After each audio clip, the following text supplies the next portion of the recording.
இந்த படம் காணாம போன தன்னோட பேத்தியை தேடக்கூடிய ஒரு தாத்தாவின் கதை அப்படின்னே சொல்லலாம். இதே மாதிரியான கதை களத்துல மகாராஜா மாதிரியான ட்விஸ்ட் அண்ட் டர்ன்ஸ் நிறைஞ்ச ஒரு படத்தையே நம்ம பார்த்துட்டோம்.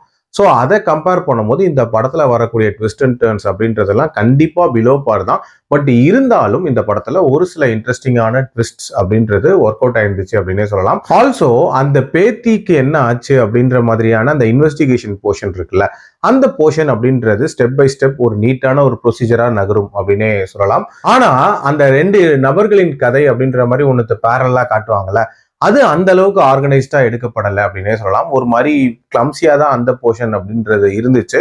பட் இருந்தாலும் இவர் எப்படி அதை கண்டுபிடிக்கிறாரு அப்படின்ற அந்த விஷயங்கள்லாம் நீட்டா இருந்துச்சு.